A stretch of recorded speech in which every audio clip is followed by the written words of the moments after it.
Oh, all right. And we're awarded. Are there any additional, I know there's going to be one. Are there any additional items to add to today's agenda? Any at all, anything? Anybody? Anybody at all? Brent? No. Terry? Yes, the TransLink funding referendum. Very well. Or just well, rather. Traffic lights North Road. Okay. What was it? North Road. Mine might be similar, North Road block, construction blockage, but it might be the same, I don't know. Anybody else? Seeing none, we have 3 new items for extra at the end. Madam Clerk. Thank you, Richard. First items are minutes of the council committee meeting held Monday, January 13th. The recommendation is that the committee approve them. So moved. Second. In favor, opposed, carried unanimously. Item 2 is a delegation from Mr. Jim Allard of Allard Contractors Limited regarding Delcan Fulawka Creek, Mantle Creek diversion. Didn't we hear from him last week? By the looks, A motion to receive would be in order. Thank you. So moved. by the looks of that binder, he'll be here for half an hour. Well, you said I got 2 hours from 2 to 4. 5 minutes. Knowing that you were coming, the folks at They got the clock. Folks at Forest gave me this shower monitor to see how long it lasts. 5 minutes. Go ahead. Let's test that first. Test it. I have more to wash than you do. It should be longer. Thank you for allowing me to speak. I'm going to work backwards, and I don't have a submission. I'm just going to talk about what's going on with the Fulawka Creek, Mantle Creek, Partridge Creek drainage. Now, I asked a question at the council meeting on January the 13th about the report that had come from CRAC and how sparse it was. And I'm sure that most of the council really haven't got a clue as to what's going on there. But it's important to us because this has been a drainage problem for 40 years, and we've been dealing with it. And on November the 20th, unbeknownst to me, we had a proposal to solve the problem with an overflow drainage that ran from Fulawka Creek right down the area in front of Arpit A and Bedrock into Mantle Creek, and it was prepared by an engineering company called Delcan. Now, we have spent 3 or 4 years with an engineering company called Urban Systems, and I don't know why you've switched from Urban Systems to Delcan right in the middle of a proposal, but I would urge you all to read the Urban Systems report because it has 2 solutions in there. And we worked extensively with their engineers to walk it. And here's the map which lays out what we have, all the drainages. And we recommended that the ILM be involved because you remember the power line that went through there years ago disturbed the natural catchment area. And so now they're twinning it. So we've said, let's get them involved and let's stop the water from coming into the gravel pits. Now, if you remember, any of you, in 1984, Thurber had recommended that when you do the Thurber car, which is your OCP, you cut off the water from the gravel pits. That Thurber ditch was never built. It was never implemented. But we've now worked out, or we thought we worked out, a solution to this problem. Now, I'm here to tell you that on the 14th, as much as I gave Mr. Terry O'Neill a little bit of bad time on the 13th, we had the opportunity to meet with your engineers.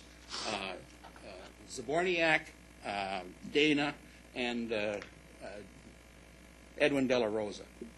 It looks to me like we may have another discussion with those guys to look to a solution. But the solution that they've proposed in the Delcan proposal is not satisfactory to us. Because what it does is it diverts the water from Mantle Creek up on the power line through what's called a diversion over into Fulawka Creek. Fulawka Creek does not have the capacity. It's on blue clay. You can read it in the Urban Systems report. And what Coquitlam's engineers are going to do is they're going to increase the capacity of the culverts at Fulawka Creek. But they're going to put an overflow. It's going to run right down Pipeline Road into Mantle Creek through ours, which doesn't make any sense. Do you have maps that you're proposing to have us follow along, or you just brought one? Richard, you have all this in the I urban understand systems that. report. That's fine, but none of us brought it with us because you didn't Well, include any of that. And this stuff is getting so technical that you probably shouldn't be there. But what I want to know is that how does Coquitlam engage urban systems for 3 years in the middle of a project, cut them loose, and start with a new engineer that changes the program? And by the way, no consultation with us. Urban Systems, we walked it. They met with Thurber, our engineers. Here's a program, and then you switch engineers in the middle of the program. That's got to be crazy. So I'm here to say we did meet with them on January the 14th, and maybe we're going along. But we as the gravel operators, and by the way, there's Carmen Green from Seaweed to watch what's going on because she's impacted, and so is Lafarge, because you got to understand something. There was a huge slide in January of 2013 that blocked Mantle Creek's intake, flooded the whole road, flooded everything. Lafarge diverted Mantle Creek up on the power line into Fulawka Creek. It plugged up. It was a disaster. That was 2 1 in 200-year events in February and March. Now, the 1 in 200-year events actually took place over 4 or 5 hours, not over 24 hours, so they call it a 5-year event. But it was a huge problem. Lafarge has stabilized the washout. They've installed a new, larger capacity pipe in Mantle Creek, and we think things are starting to come along. To put a $500,000 or $1 million or a $2 million diversion down there, it's not necessary, and you need to consult with all of us. So I think I'm looking at that blue thing, and I still got half of it left. No, you got about 30 seconds of sand left. But anyway, all I want to say is that Gravel. I think that somehow there has to be a platform for us to communicate and to consult both with the engineers. And it seems to me that I don't know whether the politicians are driving this bus and saying switch engineers, or the engineering department is saying to you guys, we need a better engineer because that guy was no good. We don't know. Well, we don't Okay. know. Well, we don't have that information, and you yourself said this is a technical argument, shouldn't be before council, and I have to agree, this is a technical argument, it should be among the engineers. I'm not going to even ask the engineering department to come forward because there may be some reasons that they can't talk about. I don't know. So all we're going to say is we'll look into it. There may be some questions from council members, but I commit that we'll be looking into finding out what engineering's answer to those questions is. Could I just, one comment? Actually, there has been an alleged rumor that every 2 years you change engineers for some reason. And you evaluate engineers for their performance in 2 years, and then you change. But if that's an elected official's policy, you better revisit that, because to change engineering firms in the middle of a project doesn't make sense to me. It's not our policy. We try to change gravel operators, but not engineers. Luke. Okay, couple things. Number one, I'd like to ask the engineering department management, why is Jimmy telling me this today, that there's $1 million to $1.5 million being spent that shouldn't be spent?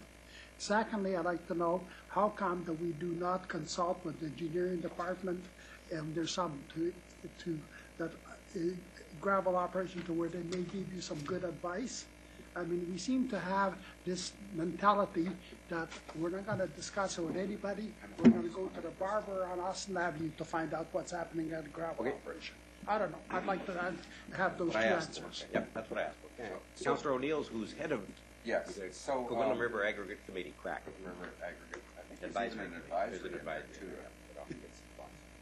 So there has been a platform where these things were discussed. The last crack meeting, these things did come up. And a result of concerns expressed by Mr. Allard, we set up a meeting between Mr. Allard and members of our department, at which Mr. Allard said real progress has been made. So I don't actually think Mr. Allard's appearance here will serve any real purpose in moving this issue forward. The issue is already moving forward. We're already on top of it. He knows it. I know it. The new vice chair knows it. We've all met with Jim. We're all moving this forward. The expenditure, by the way, was approved in last, came to council. I know. Above the diversions. That's come to council. So there's really, I think the system is working pretty well here. I'm not sure if it's moving fast enough for Mr. Allard, and maybe that's why he's here, but we are on top of it. He has already said that the meeting on January 14th, there was progress made, and we don't know what the end of that is going to be. They have listened more intently to his concerns, and we're moving forward. So that's the issue. We don't have to go to any barbers to find out what's going on. You know, it looks that way because I'm one of the guys that got elected by the taxpayers. I don't know, you know, but you're the only one that knows from the council. Nobody else on the council knows. Now, how come? You know, we have this problem. We may have an appalling lack of curiosity about whether or not we have a different engineer dealing with the diversion. Now, you know something? No, I asked a couple questions. It's not for today, though. I asked a couple questions, and I want those questions answered. How come that you do not? I have said that we will have to get them before us to answer those questions. Yes. We can't get the answer today. Then I think that we have a great problem in here. Well, we have council members that haven't been advised of what's happening. We're going to spend $1.5 million, and yes, I may have voted for $1.5 million because I thought maybe it was a good report and we should spend $1.5 million. But maybe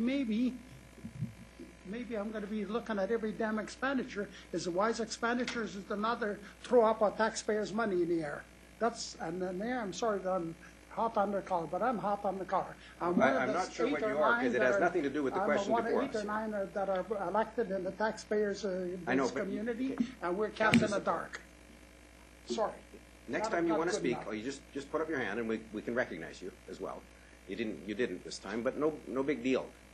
I've already said that staff will come before us. We're talking about a contractual relationship with engineers, so it may well be that the contractual relationship can't come before us in public. So we will give staff a chance to determine whether, in fact, what they have to tell us is something that needs to be in camera or can be dealt with at a public meeting. It would be awkward, I think, at best, for us to deal with it here. I'd like to know about that $1.5 million expenditure, and I don't know why Mr. Allard can't be here when they're being discussed, because I'd like to have a real, somebody that he knows, as I said, and I'm sorry that I used the term of a barber in Austin Avenue, because you know something? If he's not there, I don't know that I'm going to get the real truth and a report on why anything happened. And whether it was okay to the gravel operators or it's not. See, that's what I'm at, Mayor. That's all. I understand. These problems go back until the mid-'80s, so this is... Richard, if I could just respond to what Terry says. You know, actually, you're right. I did have the meeting on the 14th, and it is progressing. I want to make sure that there's an opportunity so that our input can be there to come to a solution. But what happened at that meeting, and I think, Terry, you're aware of this, that what happens is a lot of this problem is on Crown land. It's not on gravel. It's not on mine permit land. It's not on land that Coquitlam controls. It's on Crown land. You've sent, or the CRAC has sent a letter to the Crown explaining the problem. CRAC has sent a letter to the Department of Mines.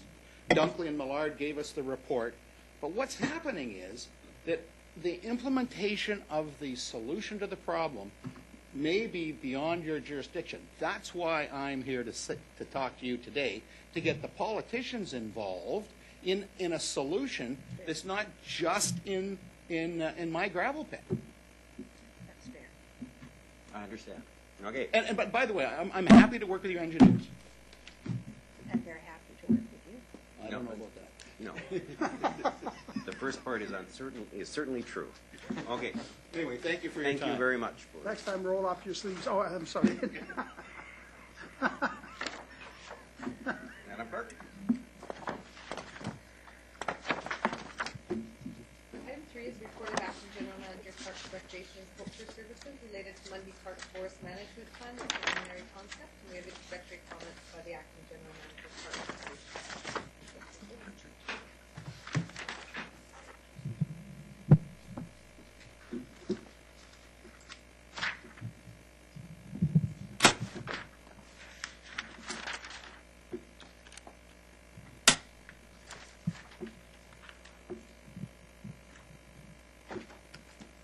Your Worship, Council, just want to introduce Lanny England, who's our manager of Forestry. title. Lanny is responsible for this project. Kathy Reinheimer, manager of parks, is also here to listen carefully. I'm sure everyone's read the report. It's a status report, essentially on the preliminary concept for the Mundy Park Management Plan. This is obviously our flagship forest park, very important park within the city, and it's vital that we ensure the balance between management of the natural assets of the park and the use of the park for recreational purposes. The management plan process was initiated in 2013, and essentially this particular part of our overall park strategy here is this one deals with the 400 or so acres that essentially are part of the urban forest dedication bylaw.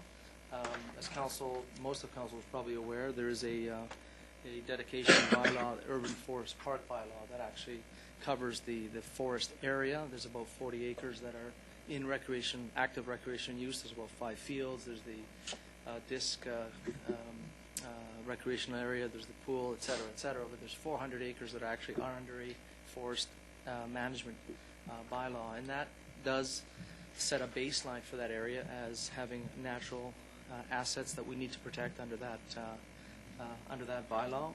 The goal of this strategy is about balance. I know there's been some questions raised around that with me already. I just want to assure council the goal is to continue to accommodate public recreation within the confines of that forest dedication bylaw. In other words, the assets of the park are very important.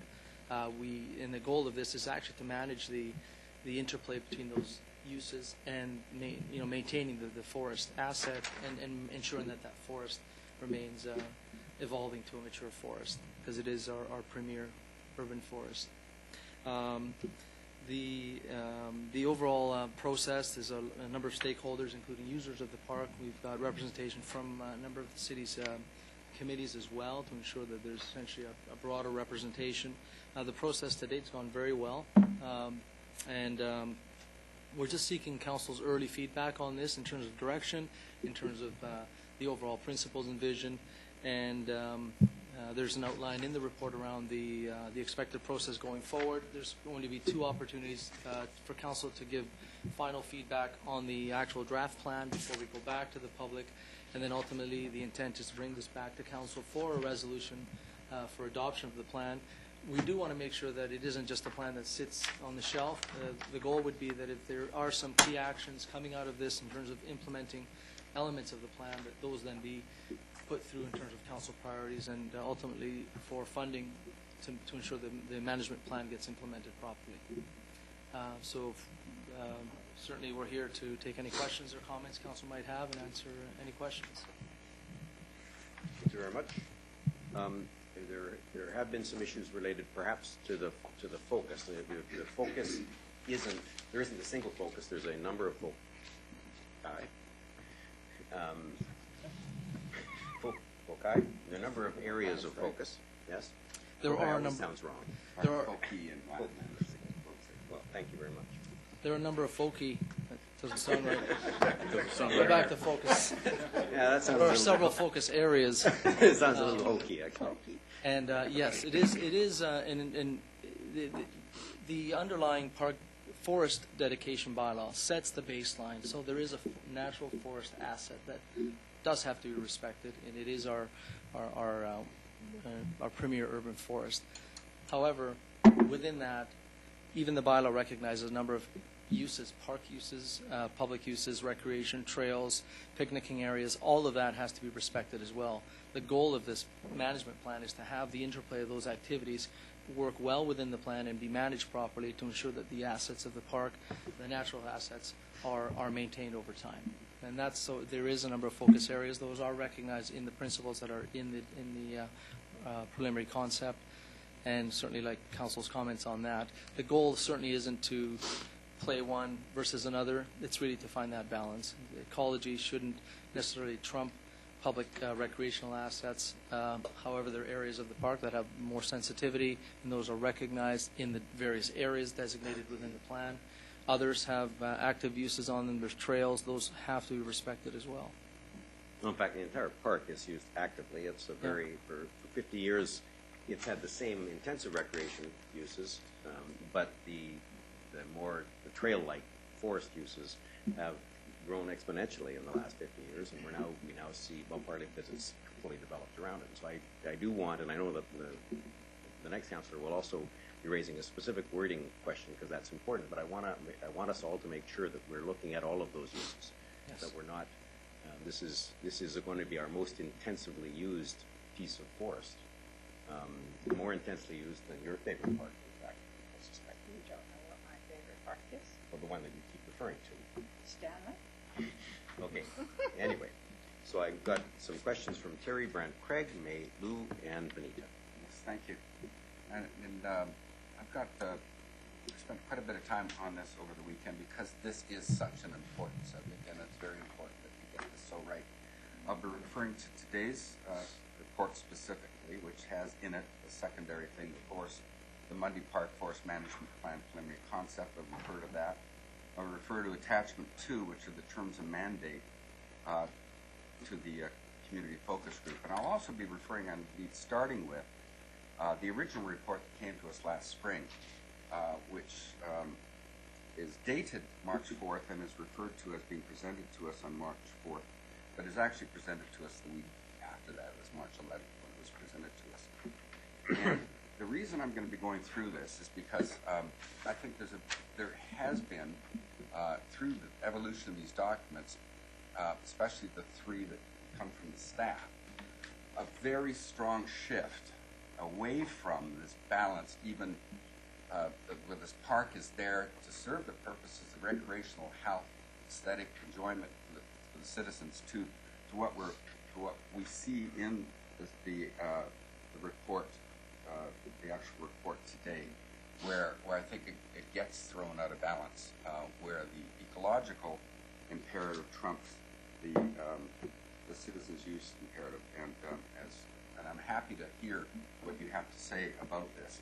But I think this might be a little nuanced, but I think it's incredibly important because how we talk about these subjects, especially how staff implements whatever plan comes up with, it's prejudice one way or the other. We have to make sure that we root that prejudice out and get things reflecting the will of council and the will of the people. So let's start with the March 4th plan that you don't have in front of you, but very quickly, that March 4th report says this: the forest in Mundy Park provides tremendous benefits to the community. That's what it starts with a declaration of the tremendous benefits it provides to the community, which are directly linked to the health and aesthetic qualities of the forest. Without a comprehensive forest management plan, there is risk that pressures the park faces, such as insect and fungal pest infestations, wildfire storms, plant infestations, unsanctioned uses, may erode or eliminate the benefits residents currently enjoy. The focus very clearly on improving the benefits, okay? I think that's important. Now let's look at attachment 2 of today's report, and there's specifically bullet number 3. And that says, this is all to provide input on and support recommendations for the preservation of enhancement of the forest in Mundy Park and the benefits it provides for the community. Now we're seeing a shift here, actually, where we're not doing this in order to provide benefits to the community. We've got these equal weights, and I can understand that, but it still represents a shift. If this bullet had reflected the report that we got last March, it wouldn't have said "and," it would have said "in order to provide." Okay, so that to me is that's the start of a shift here. That's the first thing I actually noticed. Well, actually, the first thing I noticed is the next thing I'm going to talk about now, and this is where this shift apparently is complete. When it says on page 3 of today's report, in the first long paragraph towards the end of that report, quote, "The key objective of the forest management plan is to maintain the ecological integrity of the park by allowing natural process to occur with the intention of accommodating sensitive recreational uses while allowing the forest to reach the climax stage of maturity." So we started out by saying the whole purpose of this intensive management plan was to provide the benefits to the community.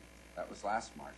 We went to the bullets, which were last August, where we kind of balanced the two, protecting the park and at the same time providing community, to diminishing the import of providing services for the community, saying that the key objective is to maintain the ecological integrity of the park with the intention of accommodating sensitive recreation. So not just recreational use, they have to be non-sensitive recreational uses. So I think that presents a shift. And by the way, ecological integrity, that's a pretty big, wide-ranging expression to use here. I think technically, if you look at ecological integrity, you're not going to be able to have an extensive network of paths through any park if you really want it to be have ecological integrity. So you have to be very careful about this.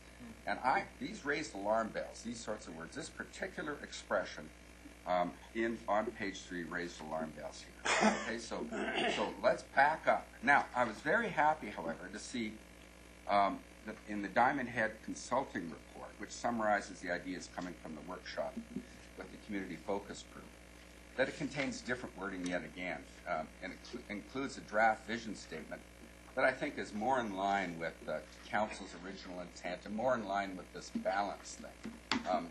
I'm not saying that I think the balanced approach is best. The mayor said that, you said that, but I don't think we're getting the balanced approach on page 3 of today's report. Okay, I think we're getting an unbalanced report that could have the impact of keeping people out of the park, of preserving the park for the park's own sake, not for people's sake, and that's what I fear. So if we're going to spend all this time, effort, and money, our primary vision should be to maximize the benefit that this expenditure will deliver to citizens while keeping intact those values in the forest that our citizens enjoy. I think this is the view of the vast majority of Coquitlam residents. I'm sure it's the view of most people, if not all around council. So let's return to that original vision. Much more balanced, much more in focus on what can be delivered to our citizens, how they enjoy using it. We can augment that. Thank you very much. Brent. Sorry, did you have any comments related to that? Or? Perhaps I'll wait. Brent. Thank you. My only comment was just in the report under the vision and principles, which I think is good, but I just was, when you talk heritage through environmental stewardship, I'm just wondering, what do you mean by the heritage? I was looking for a definition of, what that meant. Trees. Well, but no, it's okay. Are we trying to, as Terry, my concern, and part of this, what Terry just said, are we taking the forest back to its original heritage of its nature of it? I mean, when I read that as this vision statement, I was just trying to get an understanding of what the meaning behind that was. And I didn't fully understand what that was going to mean. And I had some concerns that Terry had in the reading of the document. So that was just the one. So do you have any comments on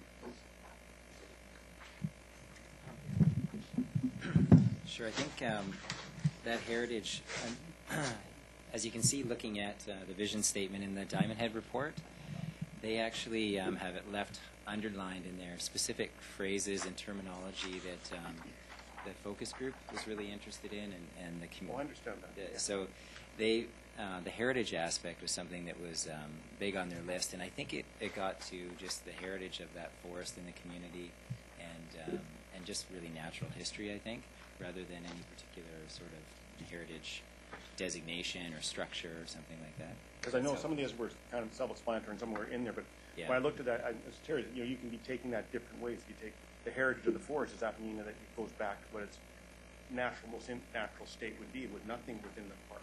So I didn't have a defining issue. When people look at that, they can draw out their own conclusions of what it means. So I think we have to specify what that would mean. And that was my only point. Okay. Good, Terry. Great. Well, interesting discussion, because when you say Mundy Park, everybody has a different view of what Mundy Park it is, what Mundy Park is, and what they want Mundy Park to be. when I look at the title of the subject here, Mundy Park Forest Management Plan, the question comes out, is it a park management plan or is it a forest management plan? And I think people have different visions. Are we managing the park or are we managing the trees in the park? And I think the challenge that we have is that we have an urban forest in our backyard, and that many people want to have a natural forest. And at one time it was a natural forest. If you go back far enough, it was a natural forest. And I think people love Mundy Park because it's nature at our back door. But by the very fact that it's at our back door, it's going to be hard to maintain it as a nature reserve. And I think this is the challenge that we face, and I think this is the challenge that you're going to face putting together the report. I picked up on the line here. I think the objective of the forest management plan is to maintain the ecological integrity of the park by allowing natural process to occur with the intention of reaching the forest and then the mature growth of the forest.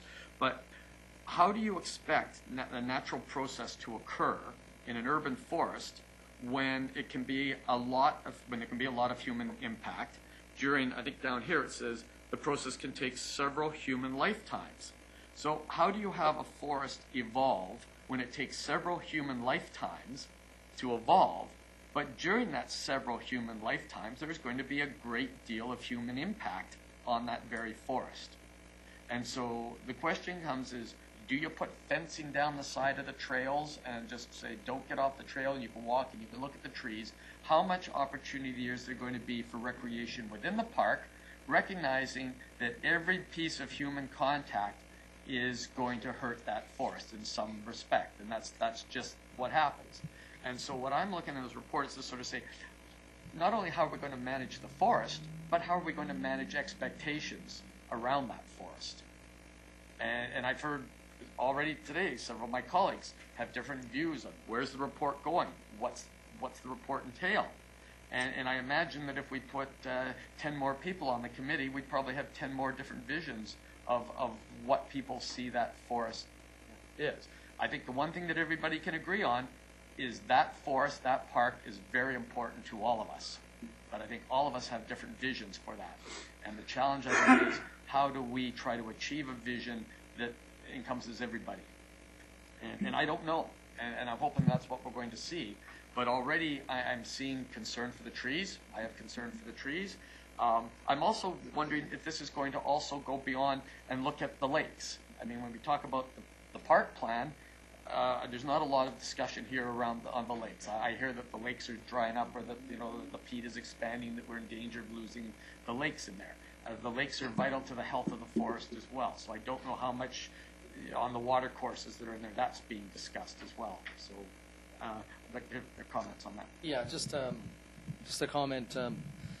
Something of this value to the community is going to have many, many views, and I can certainly say that from what this management plan is supposed to cover, it is covering the urban forest, the 400 acres. It's not looking at the active areas, the play fields and all of that area. So it's really limited to the area that is designated as an urban forest park. Just to read you something in terms of what's known, just as a reference in terms of the urban forest dedication. So it talks about this dedication will permit forest and lake management, the construction of such things as trails, picnic areas, washrooms, nature houses, boardwalks, docks, parking areas, and related passive recreational amenities to accommodate those individuals using the urban forest park.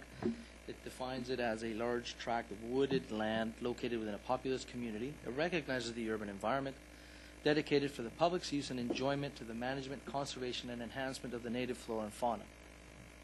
Now, so as you can see, that even within that, there's a wide range of elements, potential activities, uses, etc. I think to answer the earlier question, there is certainly no intent in our part to trump one versus another. I think we recognize that Mundy Park has a significant forest reserve, but it has public recreational benefits and amenities within that reserve, and the question is, how do we balance those? We have no intention to trump one versus another, but we certainly know, and if you look at the actual preliminary concept, For instance, the recreational areas that's shown, all the trails are recreationally designated, so we know there's going to be, those are public areas. Some areas, however, within the lake areas or some of the creeks are going to be limited to public access as they are today elsewhere in the community, even without being in the park. So there's going to be some clear delineation of areas that ought not to be disturbed because they don't get disturbed anywhere. And there's some areas that are interface areas that will have a slightly different approach. But the goal is to really assess this in terms of its values. And, you know, the recreational value is the forest as well, so there is an interplay. But we hope within this process, through the consultation, to strike that proper balance between access to the park and continuing enjoyment, as it says here, for the public for generations, while at the same time not destroying or impacting the asset that actually creates that enjoyment, which is the forest. It really is that fine play. So it is a challenge, and I certainly take all of Council's comments around the challenge. We, again, if there's any particular concerns about particular areas, we're certainly going to bring those up in the draft plan.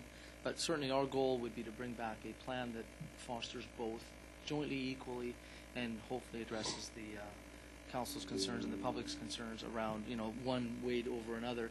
I mean, if you weigh the public's role, it's going to impact the park. If you weigh the park and the ecology, it's going to trump public use. So you really have to find that balance. That's what we're trying to get to. I noticed around the riparian areas you were talking about doing some fencing. There is, So yes, and that's a standard, you know, riparian protection.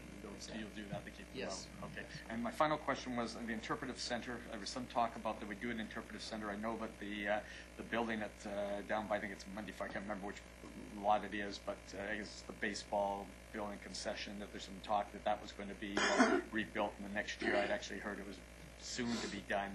Is the plan to now delay that until we can see it? Is that the building we're talking about, doing it a combination use? Is that sort of putting Yes. that building on hold until we can come up with a joint use? Yes, I mean, it has to be replaced, but we don't want to move too quickly on that. If there's the synergies related to this plan, potentially bringing that forward once we've done the management plan for the forest could have synergies to advance some of the natural educational opportunities within that building, and then so we're not doing this building and then missing those opportunities. So we raised it in the report just for Council's interest.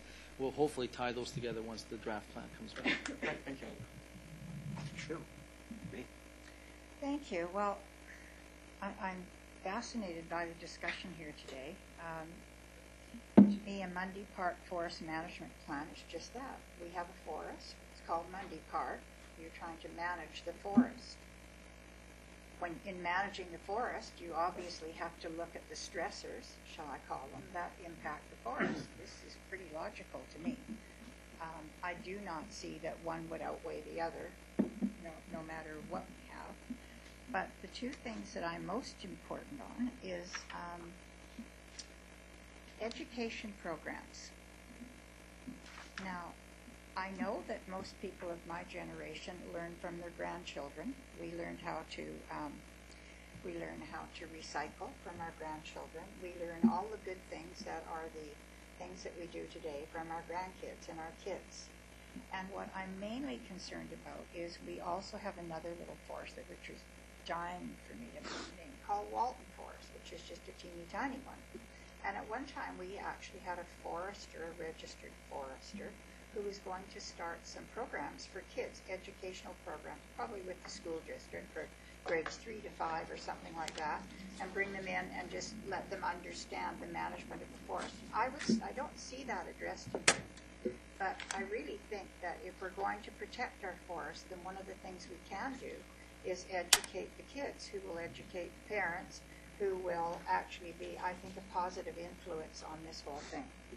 And the second thing, one of the biggest stressors, of course, is people use it for bites and running our puppies. And critters are a natural thing in a forest, and dogs running at large are not. And that is one stressor that I think that we are not paying enough attention to, that we need to, I'm really encouraging bylaws to take a much stronger advocacy role in protecting the forest management by working with the animal shelter and with the bylaw officers, having them in there on their little ATVs and ticket. We've got hours for the critters to be off leash, and if you can't put them on in those hours and stay the hell out of the forest. It really works quite well. And so I'd be interested in seeing what kind of an education program that we could have. And I'd be interested in getting some more feedback on how we can best keep the tame critters, the supposedly domestic critters, out of where they shouldn't be. Thank you. And they're critters. They're critters. They're all critters, just like you are. You're a critter. Lou, speaking of which. Thank you very much. First of all, I'd like to know how much money is this going to cost us? We have $60,000 that has been set aside for this plan, and we're going to stay within that budget. How much for the staff time on top? Because it looks like the $60,000 has been expended already on staff time. I don't believe we've exhausted. I mean, with every project, there's always an assumed staff liaison, and Lanny is our manager that's leading this project, and it's one of Lanny's number of projects that he's undertaking. I'm certainly not concerned in terms of the budget around Lanny's time, and we feel we will bring this project in under budget in terms of the actual plan. Okay, $60,000 for a consultant. Yes. How much for staff time? I'd have to go back and if you're a manager of department, whether it be Lanny or whoever, should have it on his fingertips. Is it going to be $150,000, $250,000, $500,000? Is it a 10-year project, a 100-year project? What is it?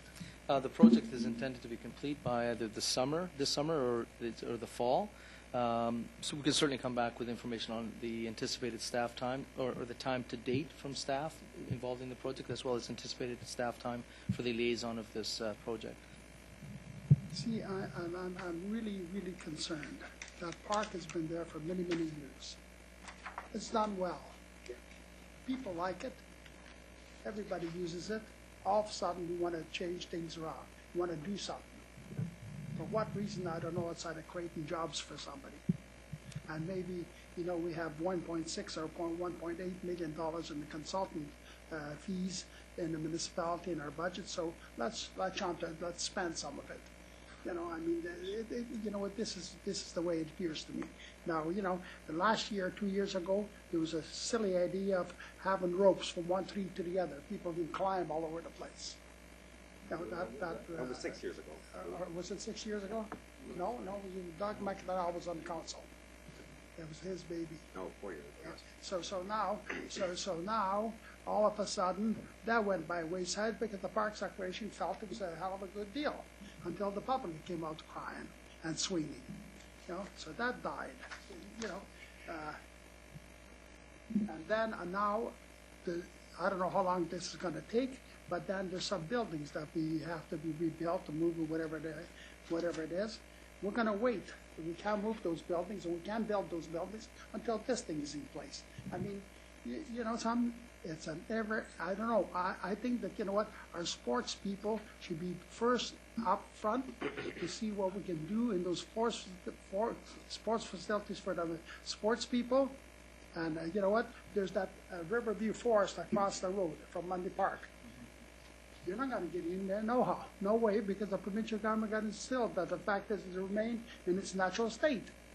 So we're going to write to the government a letter that we have to get in there, put forest management, otherwise that thing will die, it will be worth 2 cents. Is that what we're going to do? No, of course not. And you're going to have people walking around through the park with a dog, and the dog is lift up his leg. So when you lift up a leg, we should have a bylaw enforcement officer give him a ticket right there and now, because we should have a bylaw enforcement officer at every tree in Mundy Park? Of course not. I mean, you know what? The more we go into, these are some of the things that we talked about that maybe the city shouldn't do. Cut down the budgets. Cut down the taxpayers' budget. And, I felt that, that you as a new manager at the Parks and Recreation, or acting general manager, would put everything in hold and take a good look at everything. Maybe some of this makes sense, maybe some of it doesn't.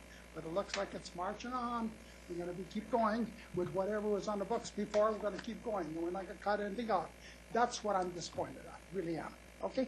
And frankly, I'll tell you what, I will not support that for no money in the world, because no end price to it. That just keeps climbing, the budget keeps climbing and climbing and climbing. The taxpayers are text out. They're finished. It's a dolphin. And all of a sudden, after 100 years, we somehow have to save the world. Coquitlam to save the world. We're going to save Mundy Park. Otherwise, they're going to be a piece of junk in 100 years from now. Keep me, I'll tell you. And You know, in fairness to the staff, though, I mean, I know, and if I was listening to the staff and everything, then you wouldn't need any politician to guide the budgets or anything else. Councillor Sikora, That's all I'm saying. this was passed by council. You voted in favor. Hold it, hold it. Staff are I said to implementing. look at it. To Staff look are at it. implementing a council decision. Yeah, If yeah, I staff know. decided not to implement a council decision because they thought it was And wrong, Mayor, I think we'd be angry.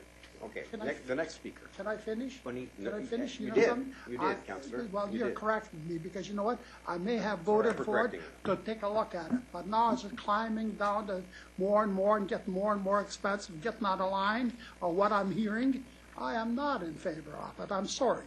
I think it was time we held the line. That's very simple. Okay, thank you for that. Councillor, well, Benita. Thank you. So this is a check-in, right? That's what this is. This is a check-in. So this is a wonderful time for all of this to get on the table. And I'm going to address really just the methodology piece of it, because I think this is a good time to heads up on the methodology. I've read quite a few consultant reports since I've come on council, and this is a chance to kind of nip it in the bud for what kind of information we get out. So what I wanted to talk about specifically, like I said, was the methodology, but let's start with the first sentence, and Terry, you read it earlier, gives great benefit to the community. This has absolutely no, this adds no value in regards to making decisions in a report. What are the benefits that it's adding to the community? These are the things, like, if this was an essay and you were a student, I mean, you just wouldn't pass. Like, this is consultant speak that means nothing. So I would appreciate that when the report comes that the consultant has dissected it down to the point where I'm not getting statements like it's great benefit. What are the great benefits? Number two, and Lou kind of alluded to it, and I know it's one of Terry's favorites now, is what do we need to stop doing? Well, here's an opportunity to potentially stop predefining the outcome by identifying who's going to have input into the report. So I'm looking at attachment 2, and we have a composition of a park management community focus group, and here we've predefined all of these groups that are going to have input. And one of the things that I'd like to say as a relatively new resident to Coquitlam is we keep talking about how we'd like to engage the new people, we'd like to engage the community, and how we're having such a challenge doing that. Well, as a new resident, you don't necessarily join the Phoenix Running Club or the Disc Sports or the Mundy Mudfetters or it's the Burke Mountain Naturalists, but you do know about Mundy Park, and you do take your family there, and you do enjoy it. And in 2013, where we have all kinds of social media tools and technology tools, I'd really like us to maybe look at whether these focused groups, where we basically decided these are the people that are going to answer it, could be changed so that we could actually have an organic research method that says, hey, let's interview people as they come, or let's interview people as they exit, or let's have an online survey. Let's actually find out who might be in the park that we don't even know about. And they might actually have quite a big impact in the park. So I'm concerned about attachment 2. I'm concerned about predefining the outcome by limiting who gets a say. I'd like to see us explore other technologies and ways to find out what's organically evolving in the park. And I would like to see how we can engage a wider piece of the community. So those are the two things that I have to say about this check-in. Anybody who hasn't spoken yet? Terry's next. No, Terry. I haven't, and I don't. I'm listening. Yeah, thanks. Just two things to follow up one. Would development of this forest management plan necessarily preclude any new trail or infrastructure development within the forest? If one of the goals is preservation and ecological integrity, does that by definition mean that everything has to say essentially roughly like it is now? Or could there be a path extension built? or could there be a little educational center built in the forest? Both would be possible. The idea would be, though, that that baseline information would be utilized to determine the optimal locations for those uses. So in other words, now that we know what are more the sensitive areas, we try to stay away from them, or maybe there's some values that we could take advantage of that trail that would make sense because of its natural location, its topography. That's where we would utilize those. They wouldn't be around necessarily restrictions. There might be areas that we feel ought to be restricted for that because of their current assets. And clarification on the costs, the $60,000 is for development of the plan, and then implementation of the plan would be ongoing. And what would we expect to see as a result of this? If this plan goes forward and is implemented, would we expect to see an increase in the budget for the management of the forest going forward? Not necessarily. Your Worship, what is important to understand is that the value in these plans is in having the vision ultimately to also think about the ultimate implementation of key components of that plan. There may be ongoing management areas of the park that are just part of our natural maintenance strategies. However, this management plan may have a component or two that we need to start thinking a little bit more closely around how we would implement that. And the earlier we begin to think about implementation, the earlier we can begin thinking about how to capitalize on that and budgeting. If, for instance, there may be discussions around the future field house replacement that has synergies with educational programs and interpretive center. And perhaps we believe that over the next 5 years, we want to begin thinking about that because it's part of this. So we would think about that in the longer term. But there wouldn't necessarily be any specific outcomes that have either an implementation or a funding component, but there may be. And we wanted to raise it because we want to be strategic here. We just don't want to bring something forward that then sits. We want to start thinking about what would be important. So in terms of the forest management plan, we have a preliminary concept in front of us. Is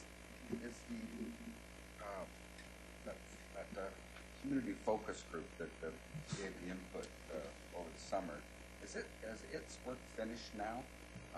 Is that just or does as a result of what you are hearing now, do you go back to them, or does it just go back to you working with Diamond Head Consulting Limited now to give us a final report that would come back to us? What's the process from here on? The process that we had anticipated would be that we would take the feedback from council today, go back to the consultant, they could begin to prepare the draft plan, and then go back to the community focus group, I believe. At that point, the feedback from that community focus group would be incorporated, and then we would bring back a draft plan for council in committee. So it's an interplay between us. We did not anticipate going back to the committee before going back to the consultant. It is somewhat iterative because we have our staff liaison that's working with both the committee and the consultant. But the idea would be to take this feedback back to the consultant and put a draft plan together for discussion with the committee focus group. So it goes from preliminary concept to draft. And then council would see the draft. And it's very important in park. So we want to make sure there's another vetting by council at the draft plan level, and if council is supportive at that point, assuming there's no changes, it can go back to final consultation before we come back for final resolution by council on the plan. And Diamond Head is in the middle of this now. The contract has been let. They're engaged from start to finish this projects. Thank you. Councilor Reid. I just want to clarify something on the education aspect. I am not at all looking to build an educational interpretive center for the kids. I'm interested in a program being developed that can go to the different schools and they can walk through the forest and learn about things. I'm not at all interested in building something. Thank you. Okay. Mr. Nicholson. That's right. It was a tree by Councillor O'Neill, not provoked by Councillor. So is there a point in this process where the broader public has input to the plan other than when they see a draft plan on a council agenda? any open house, the kinds of things you do so well in planning. We do them just as well in I'm parks. not saying you have to. Yes, yes, Councilor O'Neill, through the chair, yes, there's a public open house planned for June. So there is an open house scheduled. So after council, in this case, assuming that is the schedule, the idea would be that council sees the draft plan, and then we would go to an open house for public input. Okay, thank you. And I want to confirm my understanding. First of all, this is not a park management plan, it's a forest management plan. That's probably why the ecological imperative seems to predominate. It's what it's about. It's about forest and forest. It's not just trees, it's a whole ecological system. But at the same time, the purpose of the city is to provide services and benefits to its people, and the purpose of leisure parks culture is to do the same thing. So it's entirely possible that as you develop the uses of Mundy Park, there may be probably one of the most beneficial pieces of the forest management plan is something that you look at as you consider whether to put a ropes to the trees or any future use of Mundy Park gets measured against the forest management plan, so that in making those decisions we know what the impacts will be and we can make a balanced decision. Okay, thank you. Good question. That was a very good question. Worth the wait. Seeing none others. Manifest. Motion received. So moved. So moved. All in Time to favor? try management, Opposed? no? Carried unanimous. No. So if it's a motion to receive. Councilor Sikora is opposed to receiving.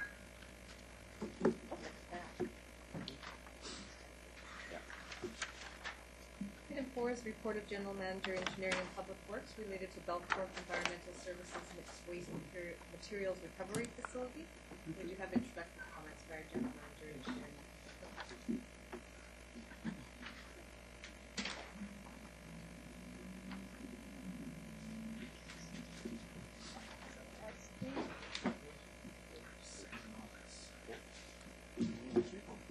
Okay, Councilor Nicholson. I'm going to apologize in advance to staff because I'm taking them by surprise and I don't like to do that. I think this is a really critical matter. The report expresses the idea that the city will send a letter of support. That's a council decision. I think it's important that we make that decision in the public eye. And to that end, rather than receiving this report, I would like to forward this report to tonight's open meeting for discussion there, and perhaps motion by council. Thank you. Mayor? That's exactly what I was going to say. The fact is that this recommendation is for received, for information to be received for information, and I would suggest that we send a letter of support along with the letter of because it says in conclusion the city will send a letter of support for the proposed facility. I'd like to go that in the recommendation. Councilor Sikora, when it's your turn, we'll get you, okay? So it's moved by Councilor Nicholson, seconded by Councilor Asmussen, to refer this matter to this evening. Do staff have any concerns related to having this matter just simply referred to the dialogue this evening instead? No issues at all? Okay, good. So, now you wanted to say, I'm sorry. I was going to say that the fact is that this recommendation, even if it's moved to tonight as it is, it's not good enough because all it says received for information. And I would like to see, I'd like to see a letter sent in support of the proposal facility in the recommendation. The motion is to refer it to tonight. Yeah, and I'll move that tonight. That's where it would belong. Good. Okay. Any further discussion on the motion to refer? All in favor? Opposed? Very unanimously. Voted for us.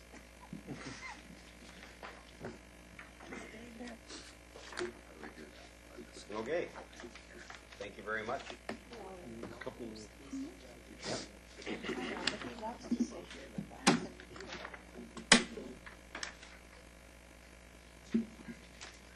3 other business items. The first one is related to TransLink funding referendum. That was brought up by Councillor O'Neill. Yes. Okay, let me find my notes on that. So, this has to do with over the last couple of weeks, and certainly over the last week, there's been lots of reporting in the media about the looming TransLink funding referendum, and a lot of the talk centers around the minister and his relationship with the Mayor's Council. He's negotiating and talking with the Mayor's Council about what sort of questions should be asked and when it should be asked.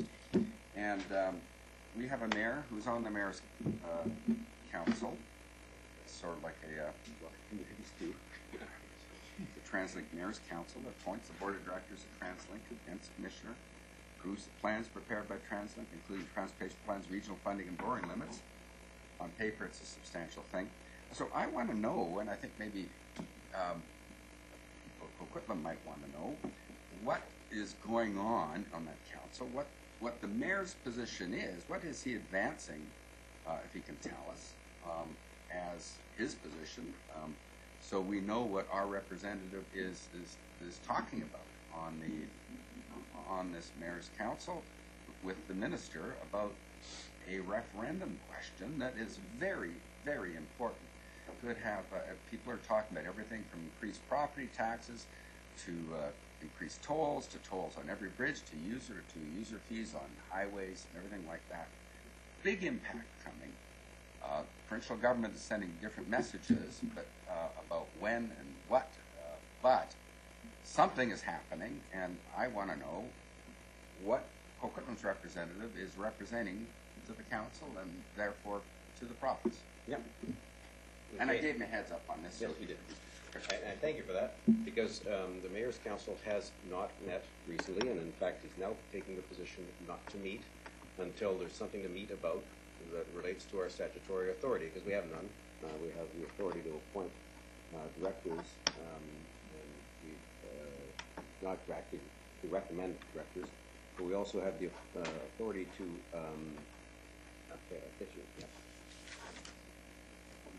the authority to listed right there. Yeah. And I was going to use my own words because it probably relates more. It reflects perhaps more of the actual authority rather than the theoretical authority, because our authority to appoint directors is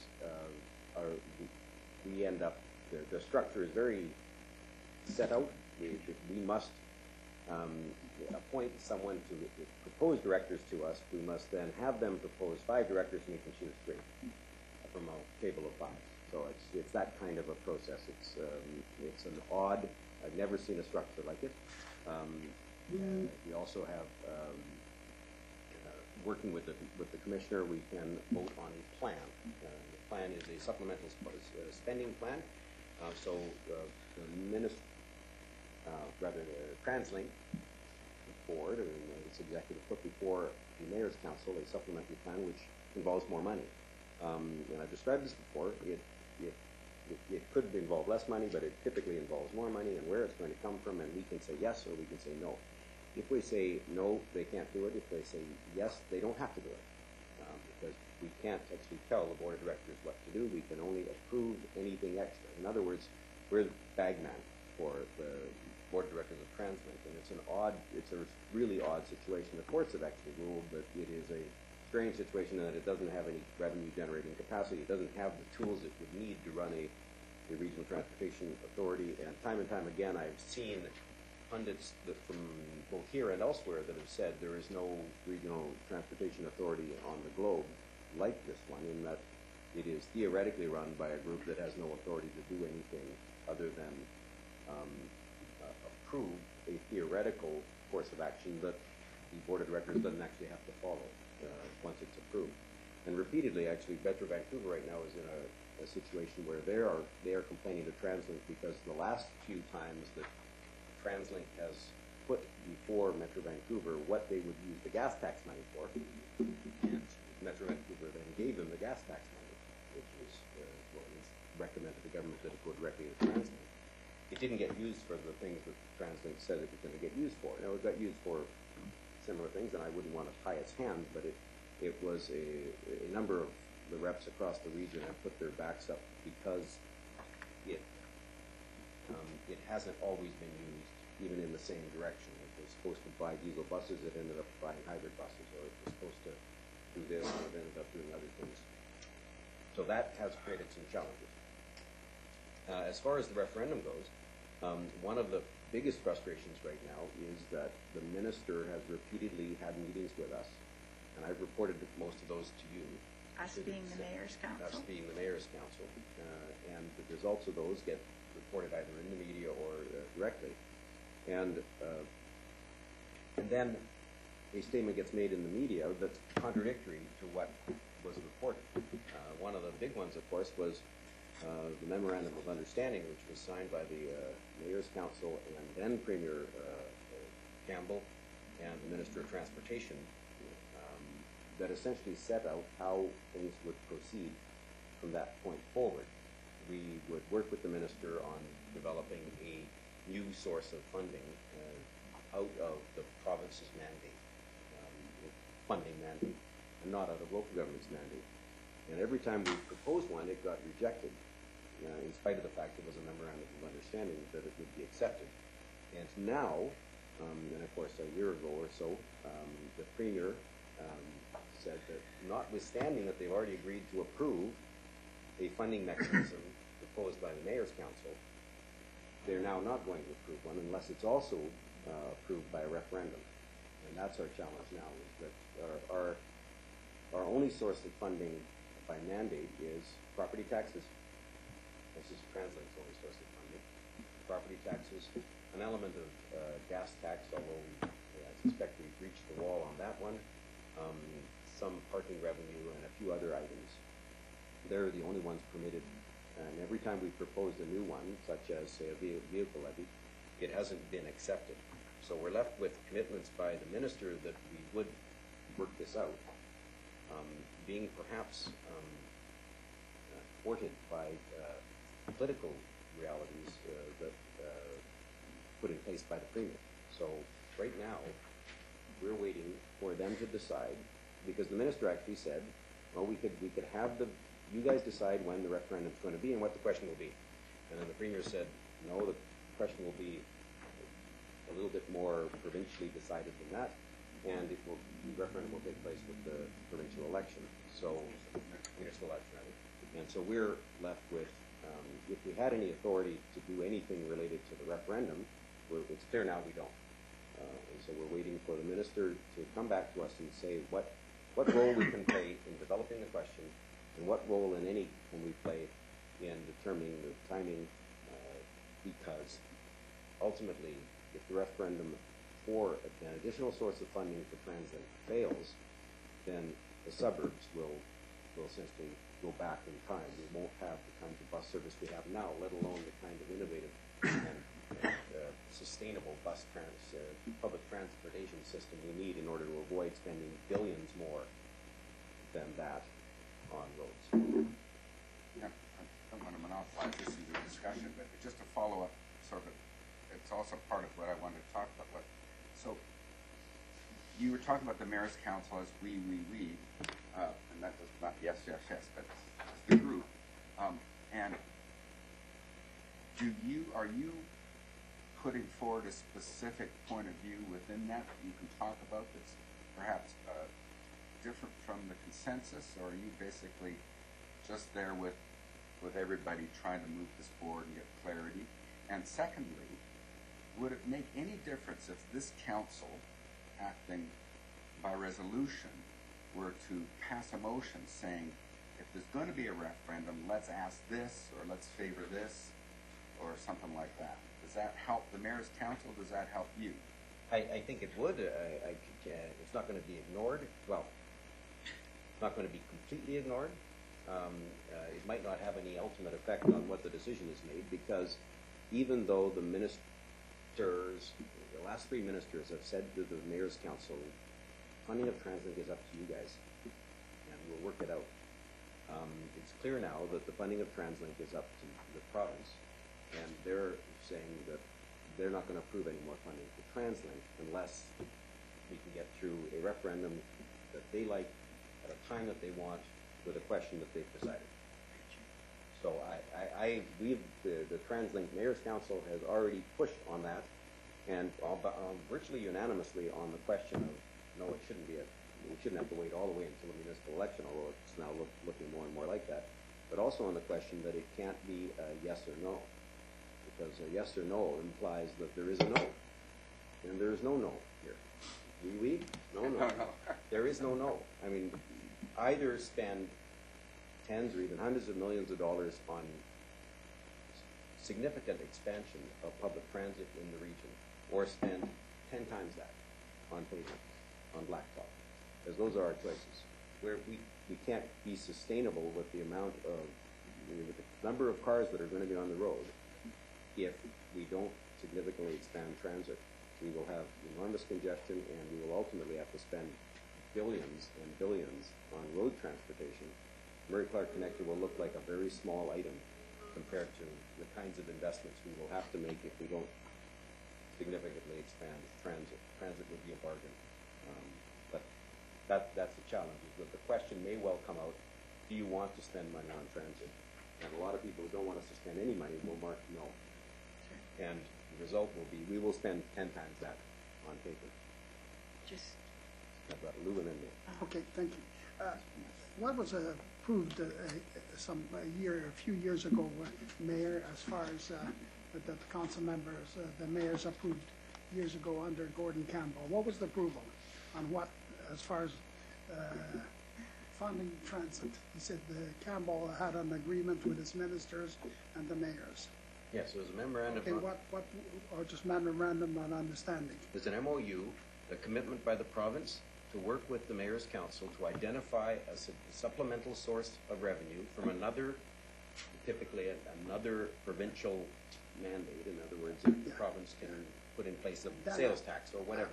I noticed that Diane Watts from Surrey was making some noises on road tolls and a few other things that she was quite concerned about. I believe that you were in favor of gas increases on transit a year ago or so. That was quoted in the paper and the radio. Is that a fact? I'm in favor of gas increases. Yes, no. gas for transit. No, we've reached the barrier there. We can't increase gas taxes Okay, anymore. and you know, funny darn thing, if I can just go a little further, because there are a lot of new council members. You know, Mayor, we had the world by the tail both ways. The provincial government was funding transit years ago. All of the province was funding transit. And with George Puel as the chair of Metro, and I sat on Metro then as a mayor, and lo and behold, he said that we're going to take on transit. We're going to have 1,600 new buses. We're going to have more money than we need. And I said, what are you going to do with those old dilapidated buses you have that are 30, 40 years old? Oh, he says, they'll be gone. We won't need them and everything. I said, well, wait till the property tax, gas taxes, and everything. Oh, you don't know what the hell you're talking about. And in fact, he said that if you don't take it in by this March, he said the provincial government will cancel the agreement. And I said, what a sweetheart of a deal. I'd love to see that. I was the only one, and you go on record, I was the only one at Metro Vancouver that voted against it. And I was called every kind of fool and didn't know what the hell I was talking about. I mean, they were really chastising me because this was the sweetest deal of everything. And now what's happening? They'll never have enough money because you know why? It's a lower mainland that's funding this transit. And just makes pure sense that, you know, the only time they're going to have enough money to fund this animal is, first of all, if you go into that budget and maybe really go line by line budgeting and get rid of a lot of the things that I have got there for expenditures. Secondly, I can tell you something. The only thing that'll ever cure it is about $500 per household for taxes on a yearly basis. That's it. I can be quoted on that because I'll tell you, it's a fact. And that's going to be the ugliest thing you've ever seen in your life because the lower mainland cannot fund transit. The whole province was funding the transit. The whole province. George Puel was the brains of the whole thing, and he thought that he really was doing everybody a favor. Well, here's what he did. To throw something at us that is going to cost us an arm and a leg and never get out of it. And frankly, I'll tell you what, I think that the mayor's hands are tied, everybody's hands are tied, and that's all it should. Where do you go from here? And ask the provincial government, now we say to the provincial government, you should fund transit. Well, they were funding it to begin with. we didn't have it.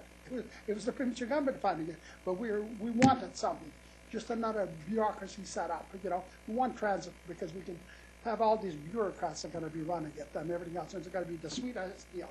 Well, you see, here's what we've got, and that's a burning point. And I'll tell you, unless the province thinks so, we're back again. And then maybe every toll and everything else, see another thing that should happen. Coquitlam was told. And nobody was really complaining about it. Mr. Campbell decided to cancel it. Now, what would have been better to put that aside in a special fund for roads and bridges and transit? What the toll for Portman Bridge, the same way. Toll the Gold Mears Bridge and everything, to be put in a special fund for roads, bridges, and transit. But it's not earmarked. It goes into general revenue. And then everybody gets a hold of it. I know when I was in Ottawa, Mayor, the fact is, Alan Rock was the health minister, and I was on his committee for health. What used to happen? We gave general money to the provinces on health. Never ever got a report where it was spent. So I said, Alan, we've got to send a letter to the provincial governments that we want every 3 months we want a report. Where was the money spent? I was the worst hated guy across Canada by the premiers and the ministers and everybody else for having that. And we had that in place. And then when I left Ottawa, it's gone out the window again. So. Okay. Well, none of the tolls in this province actually go into general revenue. They all go into the operating of the actual. That's right, because they never have enough money. Asset. Okay. Enough said. Just 2 points on the gas tax. One of the things Metro wanted to do this year, and they had a meeting last April because it's coming up time now to relook at the funding, was not to have the gas tax just used for buying vehicles of whatever Richard was mentioning they are, but to be able to use them for operational, because there was a time when we had 40 or 50 buses apparently sitting there that nobody could afford to operate. And that's the report that came to Metro. Brent, you're going no, but that's what came forward. So this time around, they wanted to be able to have, Metro wanted to be able to have the ability to take their share of the gas tax, giving it to TransLink, but sort of dictating what it would be used for. Is that not correct? That's correct. And the last thing on this whole issue, it comes to me down to governance. Richard's been, it's just such a dog's breakfast, and somebody has to take, to me, ultimate control for whomever that may be. But this just isn't working, and I think governance is the biggest issue. So before they come out with a referendum, maybe they better really take a look at the governance question. If we were going to make any resolutions, to me, I think it would have to be carefully crafted by Mr. Steblin and group, but it would be to do with governance. Thank you. Thank you for bringing it up. Yeah, there's no question on that last point there. That is the crux. Every mayor agrees that governance, in fact, every consultant which we've had come in, the former CEO that came in New York said, you guys are the strangest governance structure I've ever seen. You guys aren't in charge, you're just theoretically in charge. And you don't have any revenue, any sources of revenue. And in fact, I'll take issue with one element, that we're not asking the provincial government to fund TransLink.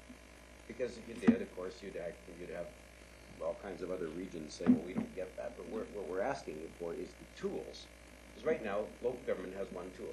We tax dirt. We tax assets. We tax physical structure. That's our only tool, property tax.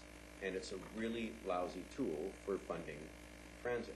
You can't think of another region where they would use that, the dirt, to fund transit, because it doesn't make any sense.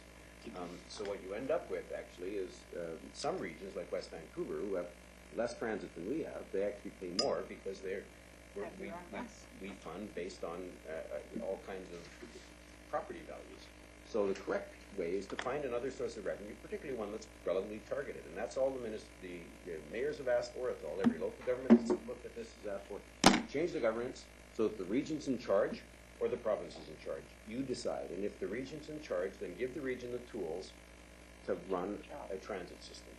Not that they have to go cap in hand every time they need something to the province. Not so that when we do go to the province and say we need a transit line out to Coquitlam, the province says, well, we'll build it, we'll decide where it goes, and we'll decide what technology it's going to be. It's going to be SkyTrain, even if you want something else. And that's the challenge. Or that they're going to say, no, that's the bridge we want. We want a bridge over the Fraser River to Delta, because that's our highest priority as a province. Transit, forget it. TransLink, get aside. You're the regional transportation authority, but you don't get to decide any and make any of the decisions about regional transportation. You get to decide how to run the system we hand you, and on a budget that's way too small, with tools we won't give you, even though we keep promising to. So it's dysfunctional. I would love to see a well-crafted motion that puts forward that. But at the end of this, we're going to have a referendum that's going to, a whole bunch of people are going to go into that ballot box and they're going to hate TransLink, so they're going to vote against the referendum. They're going to think the TransLink governance is wrong, so they're going to vote against the referendum. They're going to think that all kinds of issues are on the table when there's only one issue on the table. Do we want transit, public transportation, properly funded in this region, or do we want to have to pay way more on our property taxes to pave the Lower Mainland? Brent. Well, thank you, Mayor. And, I'm going to agree with what we have is basically a mirage of control, of local control. We took over TransLink, and the province has always taken direction on it. When you look at all our SkyTrain decisions, the local governments, they haven't made those decisions. The province has made, from the first one, to the extension, to the Millennium Line, which is the biggest dumb mistake, to the Canada Line, which was the fourth choice on the list of the regional group had agreed on 4 projects. Coquitlam, Surrey, Vancouver, Richmond is fourth, but it got changed. So the governance structure really has to come back. The province has a mirage where they say, the local guys, this is your responsibility, but we have no actual way because they pull all the strings. So either they give us truly control over it, but it's a political thing. It's for the biggest problem with transit is for making announcements, it's good. For SkyTrain, all that's a political thing. And so nobody likes to give up that political type area. But the governance is a huge thing on this problem. And the structure of how TransLink is structured is wrong. It's very inefficient in how it's structured. But that can't be fixed until we get the governance fixed, where you have actual some say, where you could change the structure. And you're not going to get, I think the man that came from New York was a good man, but he wasn't going to stay here because he couldn't do anything with the structure. To May's comment about buses sitting around, we had a higher ratio of spare buses than what they thought was necessary, so they reduced old buses that were sitting in garages and reduced our spares. Now we have a reduced spares, so we have a higher increase of it, we're canceling service. So there's the dilemma that you wind up happening. And with the budget cuts now that are in transit, we're not doing in the last 4 years, we're not maintaining the vehicles to cost in, so they're going off the road, and we're reducing service at times because of that. So these are the real challenges we're having faced. Transit's a needed thing if you want to have a sustainable region. But also the other part of it is we're not funding our road maintenance. The cities are picking up a bigger cost of that because those aren't going up. The cycling networks aren't being funded. The walkability programs aren't being funded. And the road networks that are also part of it, for the Murray-Clark connector, there's no funding for those issues also, to do those small fixes to move traffic. So transit's one of the big issues, but there's more funding that's needed for all aspects of transportation and transit in this. And I applaud in a way the Mayor's Council because they truly have no ability to direct anything. And the province really needs to get off the pot and tell us what they really want to do on the question of the referendum, when it's going to be, what it's going to be, and then if we agree with it. And if we don't agree with it, it's not going to make a difference anyways, because that's what it's going to be. And I thank the Mayor for what he's done, and I thank for the clarity today, and I thank you for the questions. I think that helps our public out a bit, too. And I thank you for the work you've done, Mayor. Anybody else? Thank you. Contemplate the question. Yes. And see if we can come back with something that would be helpful. Oh yeah, that'll be the big issue in the next 3-year mandate. Can we fix that? The structure, the mandate, the governance of TransLink, or do we go back 20 years? Madam Clerk. Thank you. Second other business item relates to traffic signals on North Road. This was brought up by Councillor Asmus. Thank you very much. There's a lot of issues right now about the traffic on North Road, specifically at the intersection of Cameron, Cochrane, how the lights are set up. I raised these issues with staff, Mr. Mooney. He's had meetings with the provinces, and I think one of his comments back to me, he says, Brent, my response back to the province, sort of like when we had the signs on the highway, is that they control all the intersections, and what they're doing is called a split phasing of the intersections. And from a trans perspective, we're losing 3 to 6 minutes just getting up to Cameron because of the way the lights are set up in there. And I remember telling the Evergreen team that they have a responsibility to reduce the impacts as much as possible. But when you're sitting on North Road at Cameron, going northbound, the light goes green on the southbound side, but you sit there for 30 seconds on a red light, not being able to go. Now, there's no ability to make left turns or anything there. You just sit there, which backs up traffic. So that, they're not going to change that. I think council needs to be aware of this. There's great backups at Cameron going southbound because of all the right turns on off the North Road on Cameron and getting vehicles through. But the light at Cochrane down there has a left turn going southbound in, which I don't think, Danny, I don't think that's necessary going southbound. I can see it going northbound to turn in to service it. But the light sequencing there is very long at that intersection there, which creates a lot of backup. You can go from Austin, you will hit a red light at Cochrane. When you get up to Cochrane to Cameron, you'll hit another red light, and they're long lights. So they're creating a lot of blockage, and I think council should be aware that it's causing a lot of frustrations within North Road. We're not getting the response from the provincial Evergreen team on minimizing the impacts and working with us. Our staff has raised it with them. They've heard our issues, but they say the split phasing creates better safety for them in their construction, and they're sticking with it. And as they said, their sort of response was the same as it was on the signs on the Lougheed Highway. So I said to staff, well, I'll bring it up to council's attention. I think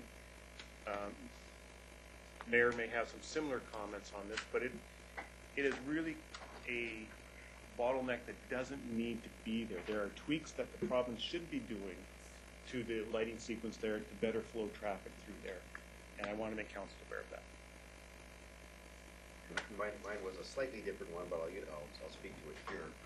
This was Saturday, and they reduced northbound just south of Cameron to one lane because they bunked an oversized crane there. It wasn't moving. It wasn't doing anything. It was just its swing.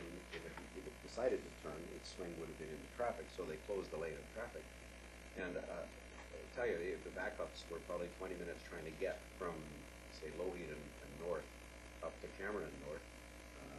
And it was just bizarre. And I'm not certain if we have any authority to regulate that at all. I don't know what commitments they've made about maintaining 2 lanes of traffic open, but they clearly weren't even trying to maintain 2 lanes of traffic open there. And I recognize it's a massive project. I'm actually quite impressed with the speed with which they're moving forward. They had I know that they threw the gantry over on the weekend. Things are moving along with some speed, but that I couldn't imagine the reason why they were causing such a bottleneck just south of Cameron. But then again, I'm not sure what we can do about that. Well, for me, it's to raise the issue again, point out to the Evergreen team from council and to the public that they need to be more proactive. There's things that they can do in the light sequencing there to make traffic flow better, especially the simple issue at North Road and Cameron where you sit there for 30 more seconds backing up for no real reason. I can understand when they stop the traffic southbound so people can make the left turn onto Cameron coming out of it. That makes sense. But to sit there when it's a T intersection, there's nothing that can come through there. But they have this split phasing philosophy like their signs. And we're doing split phasing. That's our philosophy. And you can adjust signals to work with any way you want. Yeah, split phasing, I cut it down.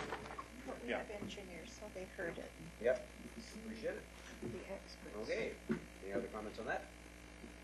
And the work, my item was contained. Okay, we're all done. Move adjourned. Second.